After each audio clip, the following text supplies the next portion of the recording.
everyone. Welcome to the Ashley Barlow Company podcast. I'm Ashley Barlow, your host. If you are a parent, a teacher, or someone who works at a school, or you're a community member, a volunteer, or a staff member at an organization that supports people with special education plans, a coach, a tutor, or even a grandparent, you're in the right place. Sit back with an ice cold glass of lemonade, put on your walking shoes and grab some headphones, roll down the windows and cruise. Ready, set, go. Educate, advocate, collaborate. Welcome back to Special Education Advocacy with Ashley Barlow. I'm Ashley Barlow, and I'm so happy you're here. Happy June. We made it, friends. Whether you are finishing up the school year or you are already finished with the school year, I think we can all agree that this year was unlike any other year we've had. In so many ways, the year felt really, really normal. It felt so good for all of us, or the majority of us, to be going back to school. For our family, we had been out of school for about 18 months.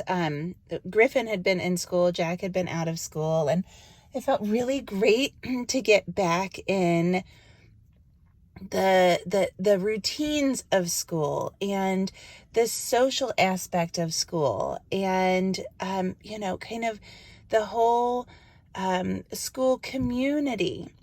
But that brought some really unique challenges, things that we hadn't ever contemplated, because the majority of us hadn't been out of school for 18 months. And I think if you had been out of school for 18 months due to a medical thing or some decision-making thing or, some other unique circumstance that was probably in my community tied to a disability-specific reason, then you had probably some other subset of emotion that was tied to that, because it was probably kind of like a, here we go again, we can't access school again, kind of a feeling. I think I've shared with you before, I know I have, but in case you have missed some of the episodes where I've shared a little bit more about my own personal history, I have post-traumatic stress disorder. I broke 4 vertebrae in a gasoline explosion when I was 15. And I have chronic pain, chronic physical pain, and I do a lot for my chronic physical pain. I, really eat non-inflammatory foods, and now I'm on a low histamine diet because I have an autoimmune condition. I really try to stay active, and I go to a physical therapist once a month, and I do acupuncture, and I do all of the things for my physical body, and a lot of those are also for my mental health. So I was lucky enough that my PTSD stuck when I was diagnosed, and this is probably a major oversimplification that they gave to a teenager, but they said, most people, PTSD will really kind of resolve itself or subside significantly after about 3 years. And here I am almost 30 years later. I broke my back when I was 15 in the summer of 1993. And here I am, and I still have PTSD. And something that's true of both chronic pain and of PTSD is that we who live with these conditions are always kind of waiting for, what's that phrase, like for the other shoe to drop or the shoe to fall? I'm not good at colloquialisms. And so the pandemic brought on this kind of new stress for me of like, I was always on guard, always waiting for one of us to get COVID, and like preparing for somebody to get COVID. How would we quarantine? Being with Jack 24 hours is something that neither of us has done deliberately for a calculated reason. That would be extremely exhausting on the person that had to do it, because you kind of need a break from, as many of you know, from implementing the behavior plans and supporting him academically, and heck, even just dishing out his medicine in the morning gets mundane. And so, with my own profile as a human that was, like afraid of getting COVID because my brain always kind of goes to the worst case scenario with, my specific profile, physical and mental health. And then also caring for a person that is particularly vulnerable. My brain was going a lot of times to the worst case scenario. And so this school year, while it was great to feel so normal, and it was great to be so, committed to going back to something that felt like, we were all calling it a new normal. It brought some additional challenges or some things that we hadn't felt, we hadn't experienced, we hadn't done before. And so it brought for this really, really unique school year. And so what I want to talk about today is I want to talk about 3 trends that happened during this past school year, the 2021 to 2022 school year. Because I started noticing trends, honestly, in the fall. And I was like, oh my gosh, is this unique to the greater Cincinnati area? Is this unique to Kentucky, where I do practice statewide? Holy cow, this is different. And all 3 of these things are remarkably different than previous school years. And so I started reaching out to my friends in the special education community, my students in the ABC course, my friends that are advocates across the country, my friends that are special education attorneys across the country, and said, wow, are you experiencing this too? And the more conversations I had, the more people were like, yeah, this is what's happening. And then my listservs and my Facebook group started kind of exploding, and everybody was kind of like, wow, how are you dealing with this? Or I have a unique situation. And then, there's 55 comments that say, that's not a unique situation. That's what's happening in Illinois and California and Omaha. It's happening across the country. And so what I'm going to give you today is I'm going to give you 3 trends that I noticed in my own special education law practice, where I work in Kentucky and Ohio as an attorney. But I'm also going to talk to you about trends that people have been talking about across all of my listservs and my groups and my own personal relationships, my own personal friendships. So the first one I think is pretty obvious.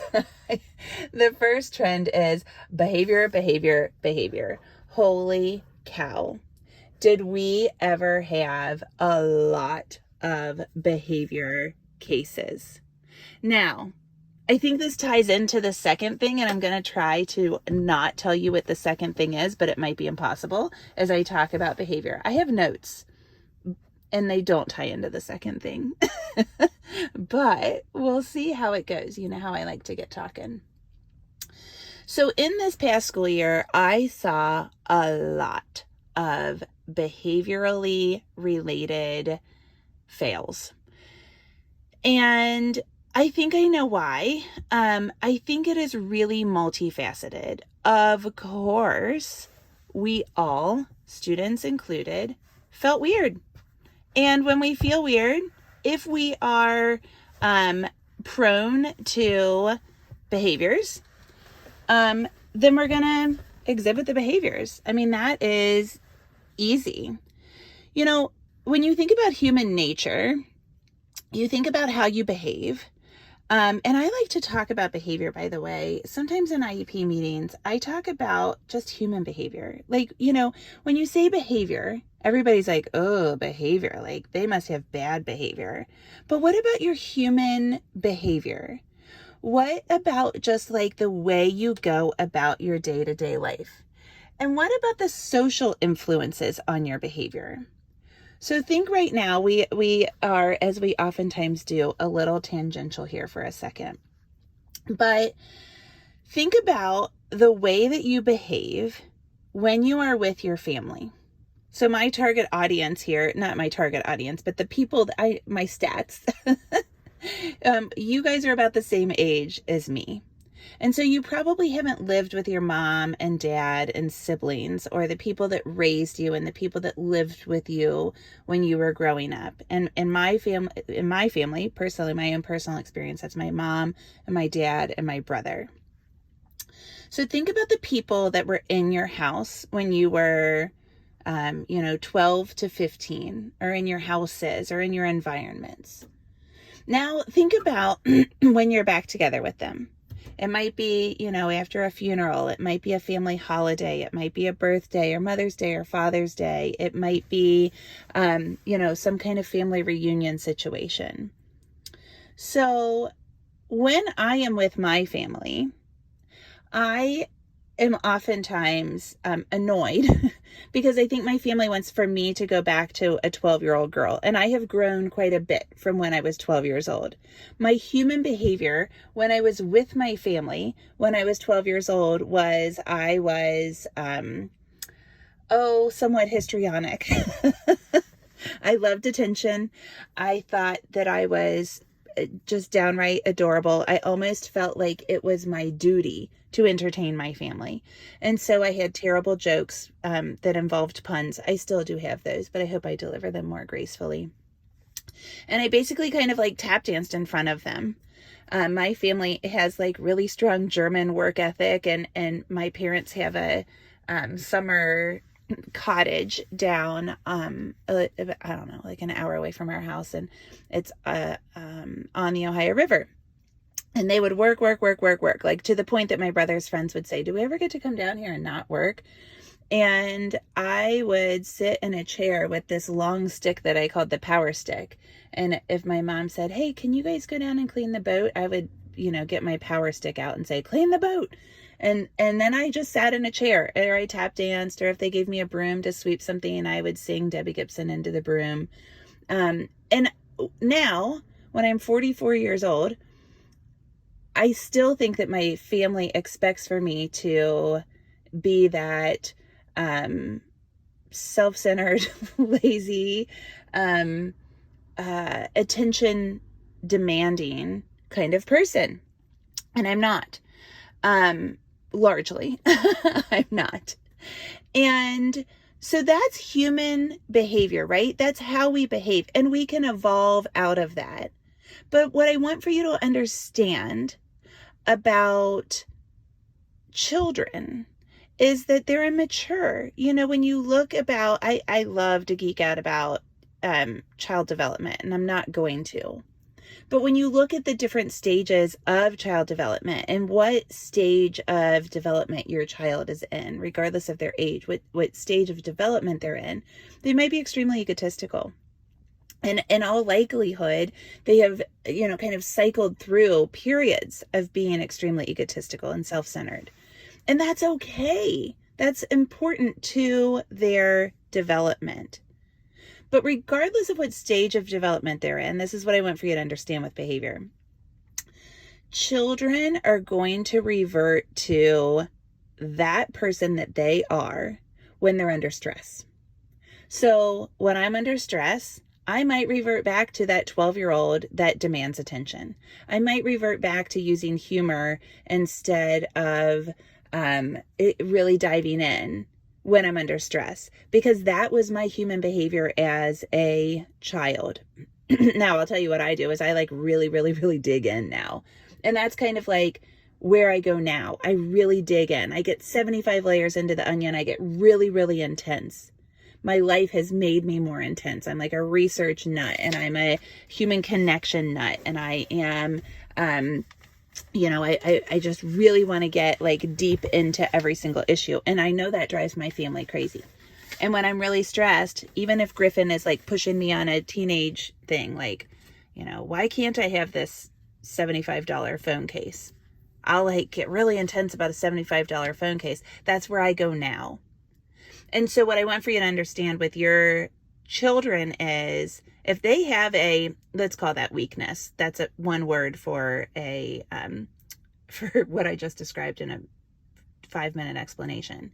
If they have that weakness or that vulnerability, that's where they're going to go back to when they are under stress. And that is human behavior, and it is okay.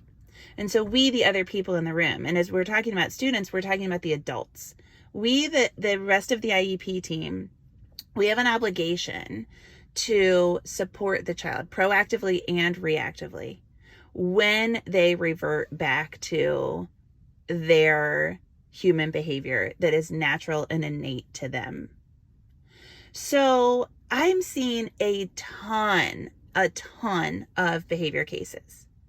And the first thing I want to tell you about behavior is this is why it's so important to have an IEP or a 504 plan. If you are still stuck in an eligibility discussion, then, or if you listen to me because you have one child or a couple of children on IEPs and one or a couple that, you're like, we got a touch of ADHD, but nothing's happened so far. I think it is extremely important to at least have a 504 plan for those children. And the reason why, if for no other reason, is because if you have an IEP or a 504, it forces that manifestation determination review if a behavior happens and if you are looking at a change of placement, which can be defined as 10 days of suspension, 10 days out of the classroom in the aggregate over the course of the school year. So that manifestation determination review, what that does, and I've got some podcast on MDRs if you are unfamiliar with this concept, but basically what happens is if you've been suspended, if you've been out of school for 10 days, and we could dive deeper into that definition of what that means. But if you're out of school for that amount of time, then the school has to have something called a manifestation determination review. And what you do is you determine whether or not the behavior that caused the suspension or suspensions in the aggregate was a manifestation of the child's disability. And I am seeing a zillion of these with teenage boys who have ADHD. Well, guess what? Their executive functioning is all over the chart. And they are very impulsive. And what happens with teenage boys, particularly in a community like America, a very, very, very large community that's all under stress and is all experiencing the trauma of a pandemic. And I'm not a psychologist. I can't diagnose people with trauma-based things, but having experienced trauma myself, I will tell you that it is my lay opinion that we're all experiencing trauma. So what happens is there are a lot of impulses that can happen. There are a lot of temptations. I don't know this statistically, but what I'm seeing in my practice is that vaping and the use of pot, marijuana, THC, even CBD at school is either on the rise or it's becoming so mainstream that people don't care to hide it. Who knows if kids have always been hiding the use of marijuana-based products at school, but holy cow, have I had a lot of behavior cases that have involved the use of marijuana. And so we are noticing that people are having more temptations at school. And if I have I've had a zillion of them this year, boys that are in middle school or early high school that have smoked pot and have ADHD, and the school doesn't even know about the ADHD. I've had 10 of those this year. We have to start at eligibility in order to even force the MDR. So the parents call me, and they call me, 48 hours before the expulsion hearing. And, in the first 5 minutes, I say, is your child on an IEP or a 504 plan? No. Does your child have any behavioral diagnoses? Well, yes, ADHD. Okay, well, what we've got to do is we've got to tell the school about the ADHD. And 9 times out of 10, the parents haven't even told them. So if we have a 504 plan, then that MDR gets forced immediately because it has to be, because that's what IDEA says. So these cases kind of highlight the importance of eligibility for a 504 or for an IEP for these kind of disciplinary things. Now that kind of leads to, what do we do about this? And I really, really, really, really, really think that the one thing that we can do is add empathy. My podcast about infusing empathy into the IEP continues to perform very well. And so I think I've really gotten that message out to you all. But if you haven't listened to that episode, go back and listen to that episode to really kind of find out how I recommend that you infuse your advocacy for your child with empathy at all times. We really need for the school staff, the other people on the IEP team, to understand why your child is behaving that way. Why are they behaving that way? So Jack, my son, started stealing stuff. He cannot leave a place without something in his pockets. And we started saying no because that was getting annoying. Even just leaving his cousin's house, he has to take a Nerf gun. And then I've got to write their name on the Nerf gun. I've got to remember that's their Nerf gun. And I've got to get it back to him at some point because, my nephews want their Nerf guns back. Particularly for Nerf Wars.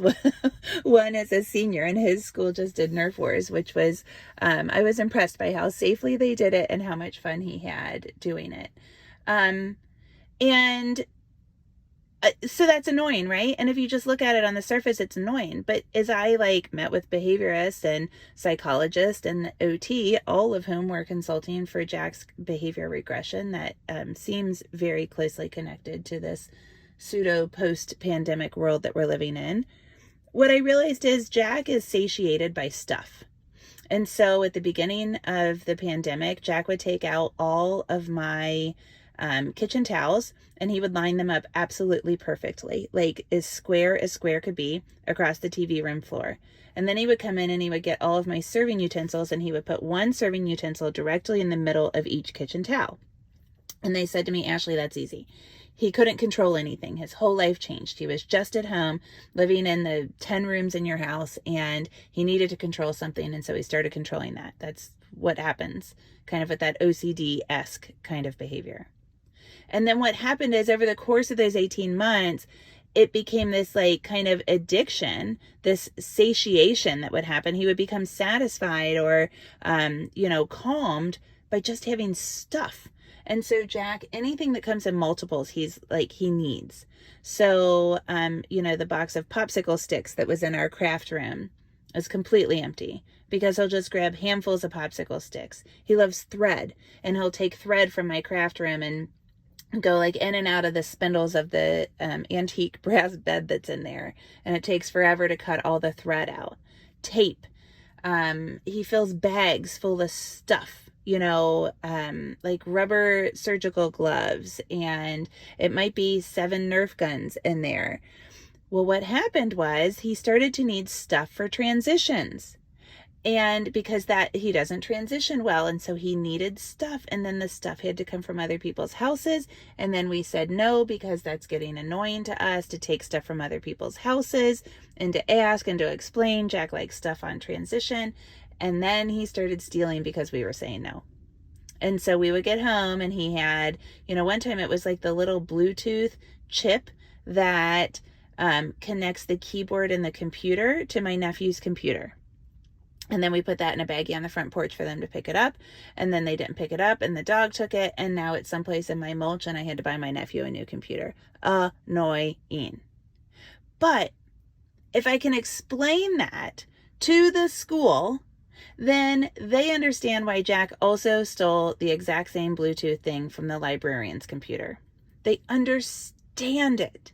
They want to help. And they also know we're annoyed too. Listen, we're annoyed, but punishing him is not going to help as much as supporting him proactively. And so we have a social story about stealing, and we have all these things, and we have all these positive things, and this is what we're doing at home. And we are helping them understand, because if you understand it, you become far less frustrated. So that's what I recommend to do with behavior. Now, we successfully talked about number 1 without talking about number 2. And no, here comes just a bad joke that happens. I'm warning you. We are not talking about the potty. Okay, number 2. We're not talking about the potty. Teachers are tired. I don't know how to describe this trend any other way. Teachers are tired. They are physically and emotionally exhausted. They have had stress that they have never experienced before. I think I've said it on the podcast before, but as I'm talking to teachers out there in the internet, teachers in meetings, teachers that are friends, teachers across the universe, they're all saying, you know why we're tired? Because our industry is one of the only ones where the demand on us did not change. The demand increased. In all of our jobs, we figured out a way to amend things so that we could survive the pandemic. So, we got to work from home. We got to, my husband works for a big corporation, and he gets, in addition to his work time, still this year, he gets 5 COVID related days. And it might just be you need a break. It might be because you got COVID, but you get 5 days related to COVID. You might need to take a vacation because of COVID, and all of that is okay. Teachers didn't get any of that.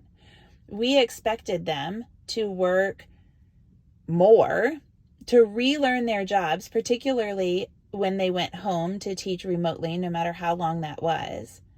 And we didn't give them more days off in most cases. We didn't give them, $400 to set up their home offices and set up their home classrooms. We just said, go home and figure out how to do this on the internet. It's going to be more work, and you have the same hours and the same benefits and the same. We didn't give them a break, and we gave them more work. And in almost every other industry, we gave ourselves breaks or kind of like acquiescences. I know that's not a noun. In order to survive the pandemic, in order to survive the different workload and the different ways that our workload kind of came across. Teachers didn't get that. Administrators didn't get that. My principal one time told me how many times she had to rework the schedule. Like, the school schedule is the worst thing that anybody can possibly do. Figuring out who gets specials when and who gets common planning. Are we going to plan, with the 3, 4, 5 team, or are we going to plan with all of the 3rd grades together? And, who eats lunch when, and then holy cow, when's special education going to happen? And blah, blah, blah, blah, blah, blah, blah. It's a lot. And so I think she had to do it in the previous school year to this, the 20 to 21 school year. I think she had to rework the schedule like 6 times, because we would go hybrid, and then we would go remote, and then we would go, completely in person. And then we were everybody home with some small groups in, and it just kept going. That is exhausting. And what happens when we get tired? What happens, at 9 o'clock at night? I have a rule in my house. I stop parenting at 9. I'm done. You need to study for exams? Good luck. You need to pack a lunch for your field trip? See you later. You need anything? I'm done at 9 o'clock. I am done. What happens after 9 o'clock at my house, and what happens when you're tired? We are significantly less empathetic. Apply backwards to number 1, behavior. So we just talked about how we need to infuse empathy into these things, but the teachers and the school staff, the people at the school, are exhausted. I don't care. I don't care why your behavior is happening. I don't care that you are struggling with reading. I don't care. Just, can you please just behave? Can you please just do what I say? Can you please just do it? They're exhausted, and so they aren't as empathetic. And what happens then? We don't crave that understanding, the why behind the behaviors, the why behind the fact that we aren't understanding, that we aren't really grasping reading when the rest of the class is reading. They don't understand because they've kind of lost the desire, or they can't access that desire that used to fuel them. And therefore we come to more quick conclusions when we feel like that, right? Like, oh, this kid's just bad. Oh, this kid just can't read. Oh, I just don't think they're capable of doing it. And we get into those kind of principle-based arguments. Why? Because I said so. Why? Because they just aren't going to do it. Like, some people just can't read. Some people just can't fill in the blank. These kinds of things are what happen. And then people get on this like no train, this principle-based argument train where they're like, why? Because it's just right. Why are you suspended? Because we can't have kids that are doing that. We can't have pot in this house. Well, what if the pot is self-medication for, an ADHD related symptom? Still not legal, still not allowed in the school.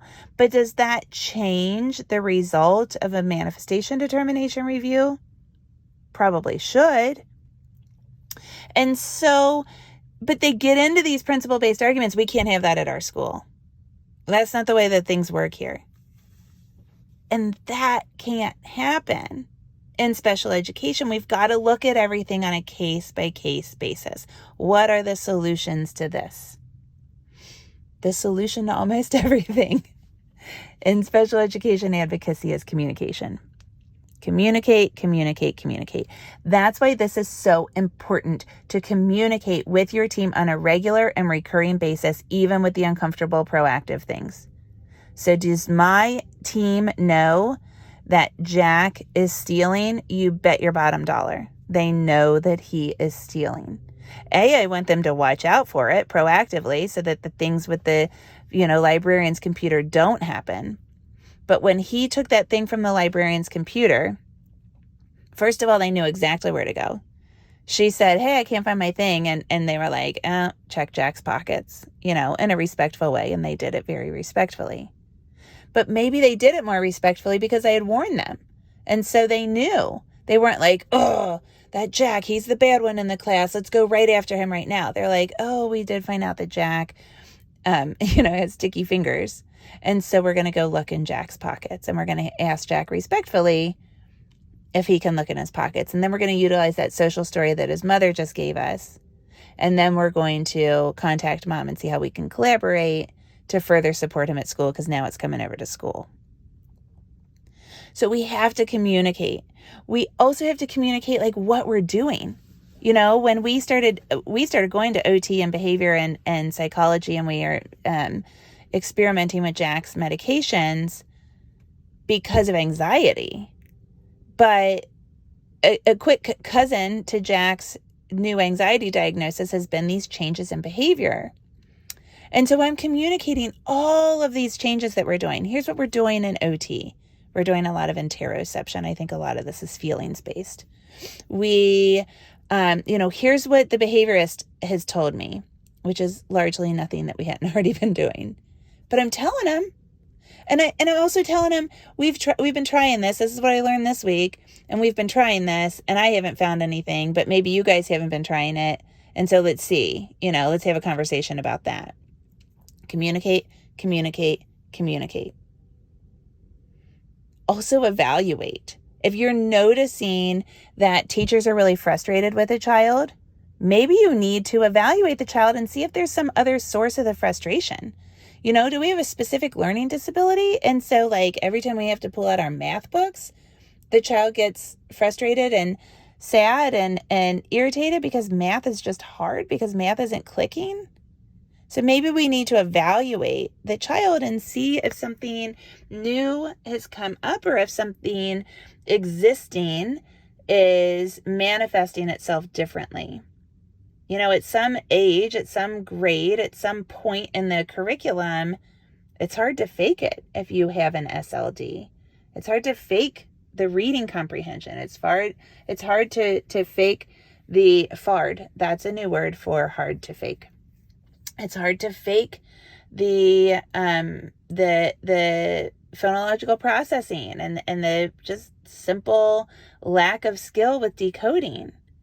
And so maybe the teacher's getting frustrated because the kid is frustrated and the kid's acting differently because the student is not able to cope anymore.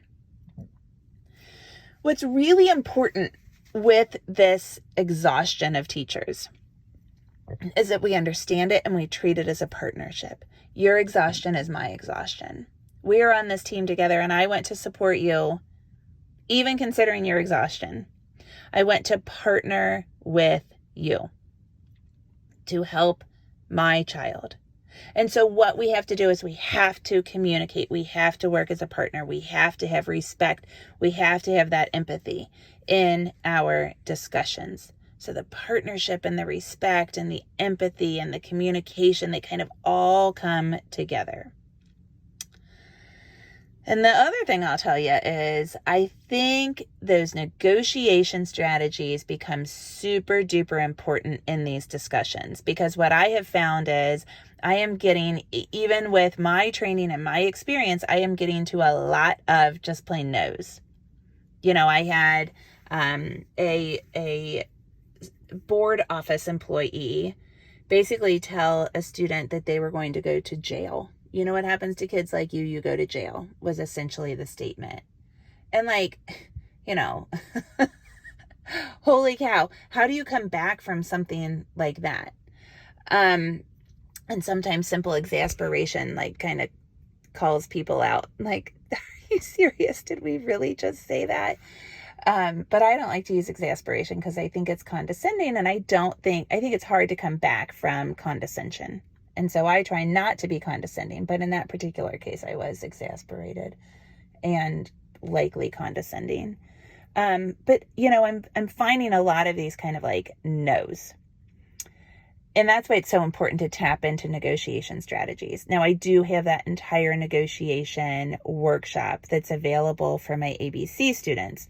Of course, the ABC is a course, Advocacy, Business, and Concepts in Special Education, that is intended to help people that want to become special education advocates or to grow as special education advocates.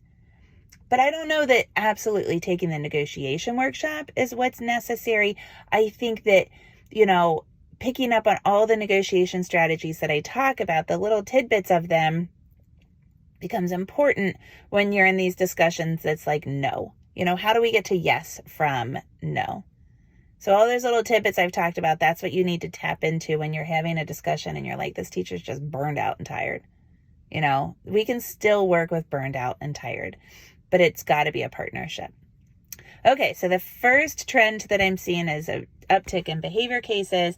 The second tick is this kind of like lack of empathy, principle-based thing that's happening because of school staff and teacher exhaustion.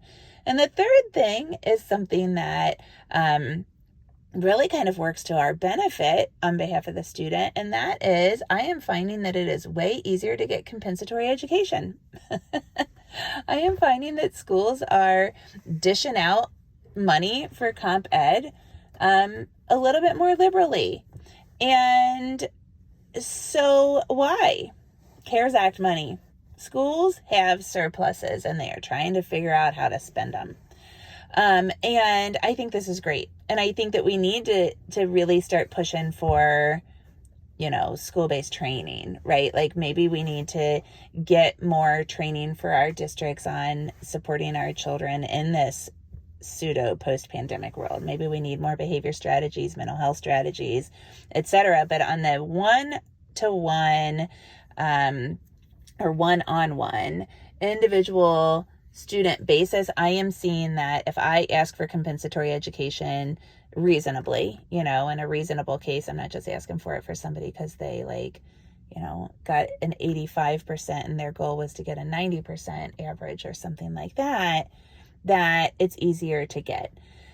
And I definitely think it is that CARES Act thing. And I also think that children, you know, some children did not make progress the way that they had been making progress because of all of the changes that are related to COVID, right? So children were learning at home, they were learning online, they were learning in different ways that weren't necessarily appropriate for them. And so we might be starting to ameliorate or try to correct that lack of progress.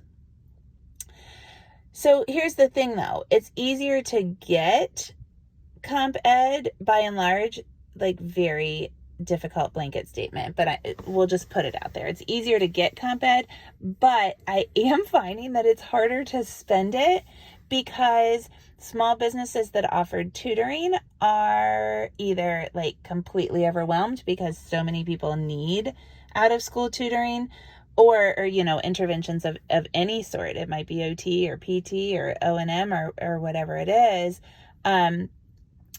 Or the owners of those small businesses that were doing this on the side, or were doing it part-time, or were doing it, whatever, they were driven out of business during the pandemic. And so they don't exist. So they're either like really, really busy, or they are out of business. And so it's harder to go out and spend your compensatory education money if you're going to spend it at a private provider, because the private providers aren't as accessible to us. And so then I kind of think, I always say you're only advocating for your child. We can talk about systemic change all we want, but when it gets down to the IEP level meeting, you cannot say, I really want inclusion because I want it for my school district. That won't work, and it'll put the weight of the world on your shoulders, and it'll overwhelm you, and it'll make it a billion times harder and almost inaccessible, and you won't be able to breathe. Take it from me. So we're only advocating for our one child, but we together have to spend that comp ed money, because if we don't spend it, in 5 years, they're going to be like, remember when we were dishing out comp ed money like candy, and then nobody was spending it? And so, we told somebody they could have 10 grand for tutoring in the summer, and we ended up with 5 of that 10 still in our budget because they didn't spend it. So we have to spend it to kind of get the message across that, like, yeah, we need that money. And so we have to continue to spend it. And so I think it's really important that before we even ask for comp ed, we are researching the options. We're looking for what's available, and we are trying to get the comp ed, kind of figured out proactively. And that way we can use the money. And then we come back to communication again. It's important to communicate. Like, I thought I had, I thought we were going to start on June 1st, but unfortunately, all they're telling me is that the provider is sick. I hope that, it's just a 5-day quarantine and that we're back on day 7, something like that. Like, it's really important to communicate about these comp ed discussions, because they can get tricky just like anything else can get tricky. So there you have it. The 3 kind of biggest trends that I am seeing in special education in the 2021-2022 school year. I hope that is helpful for you. I will see you next week. Same time, same place. Have a great week.